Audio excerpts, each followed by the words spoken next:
सोचिए, घने जंगलों के बीच एक ऐसा शहर जहां पत्थरों में सिर्फ इमारतें नहीं बल्कि एक पूरी सभ्यता की कहानी छिपी हुई है। एक ऐसा शहर जिसके सामने आज भी खड़े होकर सवाल उठता है, आखिर इसे बनाया किसने, इसे बनाने की जरूरत क्यों पड़ी, और सबसे बड़ा सवाल, जब इसे बनाने वाले लोग यहां से चले गए तो सदियों तक ये शहर जंगल के बीच खामोश क्यों पड़ा रहा। ये कहानी है चिचेन इत्जा की। मैक्सिको के युकातान प्रायद्वीप में स्थित चिचेन इत्जा माया सभ्यता के सबसे महत्वपूर्ण शहरों में से एक था। लेकिन इसे सिर्फ एक पुराना शहर समझना, इसकी कहानी को बहुत छोटा कर देना होगा, क्योंकि चिचेन इत्जा की कहानी लगभग 1000 वर्षों तक फैली हुई है। और इस कहानी की शुरुआत होती है पानी से। युकातान का यह इलाका बाकी जगहों से थोड़ा अलग है। यहां बड़ी नदियां बहुत कम है, लेकिन जमीन के नीचे पानी मौजूद था, और इसी पानी तक पहुंचने का एक प्राकृतिक रास्ता थे सेनोटे। ये जमीन में बने प्राकृतिक जलकुंड थे जो भूमिगत जल तक पहुंच देते थे। चिचेन इत्जा के आसपास ऐसे प्राकृतिक जल स्रोत मौजूद थे। यही वजह है कि इस जगह का नाम भी पानी से जुड़ा है। चिचेन इत्जा का अर्थ लगभग इत्जा लोगों के कुएं के किनारे का शहर माना जाता है। लेकिन यहां एक महत्वपूर्ण बात है, चिचेन इत्जा एक ही समय में एक ही राजा के आदेश से बना हुआ शहर नहीं था। यह धीरे धीरे विकसित हुआ।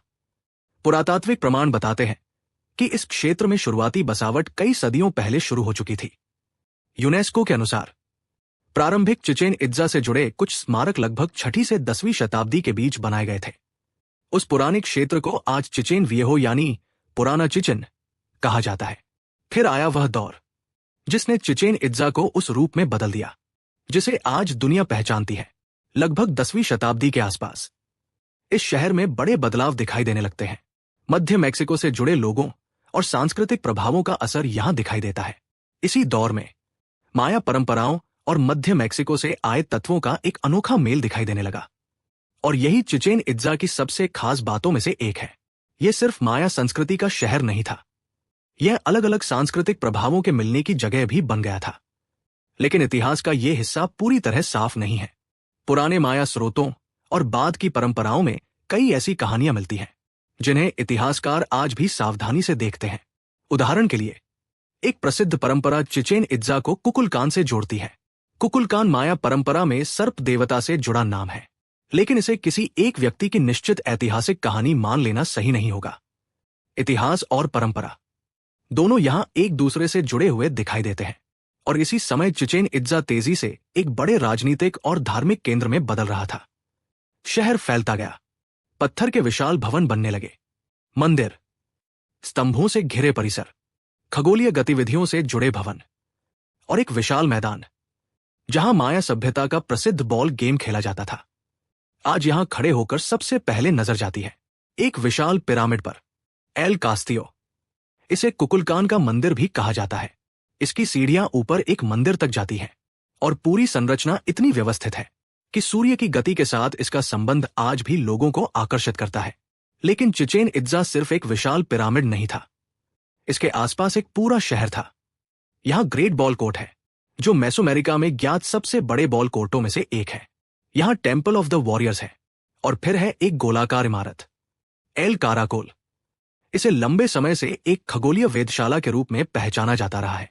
इन इमारतों को देखकर एक बात साफ होती है, चिचेन इत्जा के लोग सिर्फ विशाल पत्थर खड़े नहीं कर रहे थे, वे वास्तुकला, धर्म, राजनीति और आकाश के अपने ज्ञान को एक ही शहर में जोड़ रहे थे।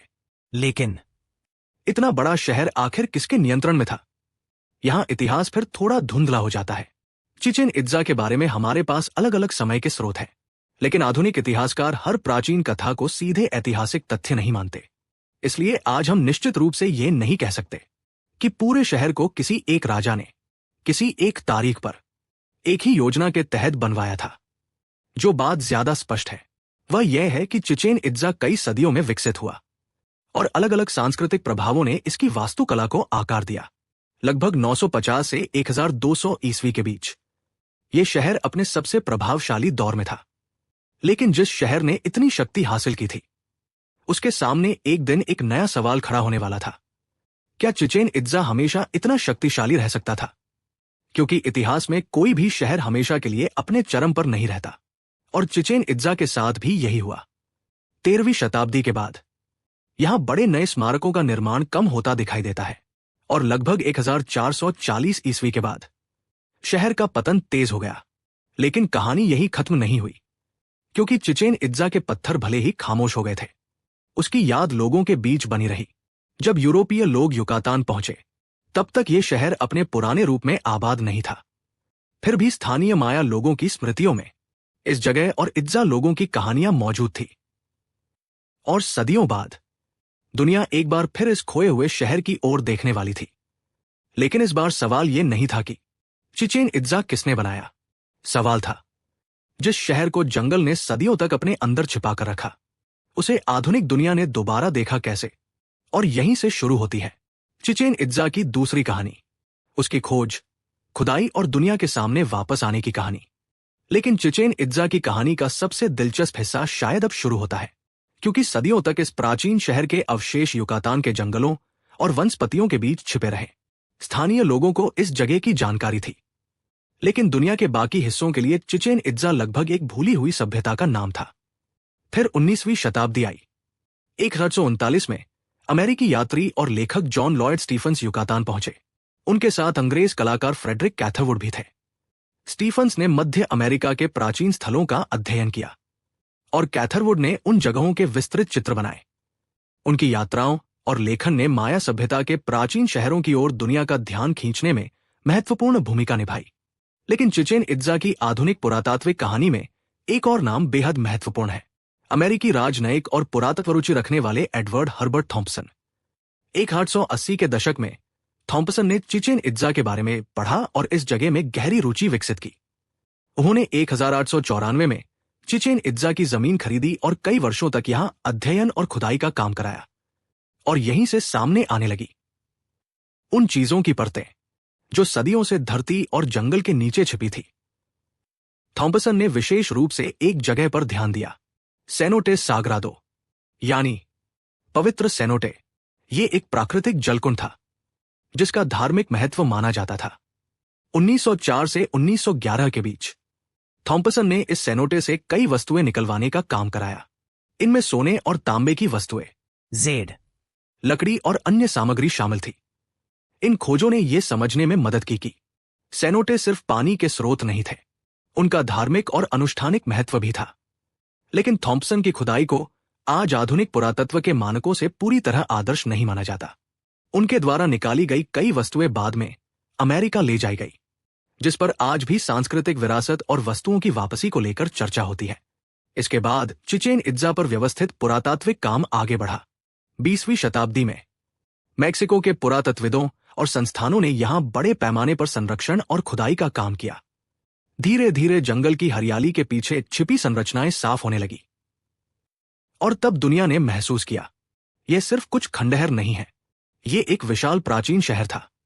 इसके केंद्र में था एल कास्तियो, ऊंचा, सममित और चारों दिशाओं में सीढ़ियों वाला। लेकिन एल कास्तियो को सिर्फ एक पिरामिड कहना इसकी पूरी कहानी नहीं बताता। इसकी वास्तुकला में गणित और खगोलीय ज्ञान की झलक दिखाई देती है। इसके चारों तरफ सीढ़ियां हैं और प्रत्येक तरफ सीढ़ियों की संरचना में 91 सीढ़ियां हैं।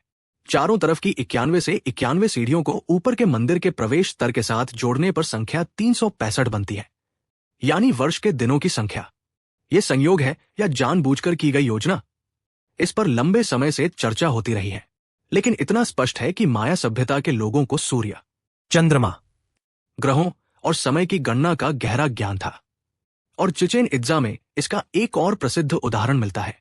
साल के लगभग 2 विषुवों के आसपास जब सूर्य की स्थिति विशेष होती है, एल कास्तियो की सीढ़ियों के किनारे प्रकाश और छाया का एक ऐसा पैटर्न बन सकता है जो नीचे की ओर उतरते हुए सर्प जैसा दिखाई देता है। यह दृश्य कुकुलकान, यानी पंख वाले सर्प से जुड़ी आधुनिक व्याख्याओं के कारण बेहद प्रसिद्ध हो चुका है। लेकिन यहां भी सावधानी जरूरी है। यह कहना सही नहीं होगा कि माया लोगों ने आधुनिक अर्थों में कोई जादुई घटना बनाई थी। यह वास्तुकला, सूर्य की स्थिति और प्रकाश छाया के प्रभाव का परिणाम है। और शायद यही चिचेन इत्जा की सबसे दिलचस्प बात है। यहां रहस्य है, लेकिन उस रहस्य के पीछे विज्ञान भी है। अब आगे बढ़िए और आप पहुंचते हैं ग्रेट बॉल कोर्ट पर। यह मैदान इतना विशाल है कि इसके दोनों तरफ खड़ी पत्थर की दीवारों के बीच खड़े होकर आज भी इसके आकार का अंदाजा लगाना आसान नहीं। यहां माया लोग एक धार्मिक और सामाजिक महत्व वाले गेंद के खेल में हिस्सा लेते थे। खेल में गेंद को हाथ से पकड़ने के बजाय शरीर के अलग अलग हिस्सों का इस्तेमाल करके उसे खेला जाता था। लेकिन इस खेल को लेकर एक बहुत प्रसिद्ध कहानी भी सुनाई जाती है कि हारने वाली टीम के खिलाड़ियों की बलि दी जाती थी। ये बात लोकप्रिय फिल्मों और इंटरनेट पर बहुत दोहराई जाती है, लेकिन वास्तविकता इतनी सरल नहीं है। माया बॉल गेम और मानव बलि के बीच संबंधों के प्रमाण अलग अलग स्थानों और समयों में अलग रूप में मिलते हैं। इसलिए चिचेन इत्जा के हर खेल को सीधे मानव बलि से जोड़ना ऐतिहासिक रूप से सही नहीं है। चिचेन इत्जा हमें बार बार यही सिखाता है, जो कहानी सुनने में सबसे रोमांचक लगती है, जरूरी नहीं कि वही पूरी सच्चाई हो।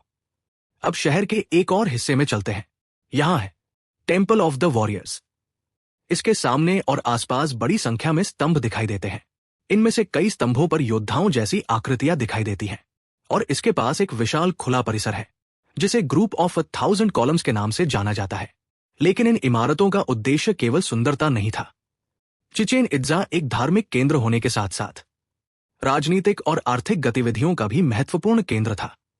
यहां दूर दूर के क्षेत्रों से लोग और सामान आते थे, व्यापार होता था, धार्मिक समारोह होते थे और सत्ता का प्रदर्शन भी होता था। यानी चिचेन इत्जा केवल मंदिरों का समूह नहीं था, ये एक जीवित शहर था। फिर भी जिस सभ्यता ने इसे इतना शक्तिशाली बनाया, वो हमेशा के लिए यहां नहीं रह सकी। लगभग 13वीं शताब्दी के बाद चिचेन इत्जा की राजनीतिक शक्ति कमजोर होने लगी। इसके बाद युकातान में दूसरे केंद्र अधिक महत्वपूर्ण होते गए। चिचेन इत्जा पूरी तरह एक ही दिन में खत्म नहीं हुआ। इसका पतन एक लंबी प्रक्रिया थी, और इसके बाद भी ये स्थान पूरी तरह भुलाया नहीं गया। आज भी स्थानीय माया परंपराओं में इस क्षेत्र की स्मृति मौजूद है। फिर 20वीं शताब्दी में पुरातात्विक संरक्षण और शोध ने इस प्राचीन शहर को फिर से दुनिया के सामने ला दिया। 1988 में यूनेस्को ने चिचेन इत्जा को वर्ल्ड हेरिटेज साइट घोषित किया, और आज ये मेक्सिको के सबसे प्रसिद्ध पुरातात्विक स्थलों में से एक है। दुनिया भर से लोग यहां आते हैं, एल कास्तियो को देखते हैं, पवित्र सेनोटे को देखते हैं, ग्रेट बॉल कोर्ट की विशालता महसूस करते हैं, और उन पत्थरों को देखते हैं जो सदियों बाद भी एक सवाल पूछते हुए लगते हैं। एक ऐसी सभ्यता जिसके पास आधुनिक मशीनें नहीं थी, उसने इतनी जटिल वास्तुकला, खगोलीय गणना और विशाल शहर कैसे बनाया? शायद चिचेन इत्जा का सबसे बड़ा रहस्य कोई छिपा हुआ खजाना नहीं है। शायद उसका सबसे बड़ा रहस्य यही है कि हम जिस सभ्यता को अक्सर सिर्फ प्राचीन कहकर आगे बढ़ जाते हैं, वो अपने समय में बेहद जटिल, संगठित और ज्ञान से भरपूर समाज थी।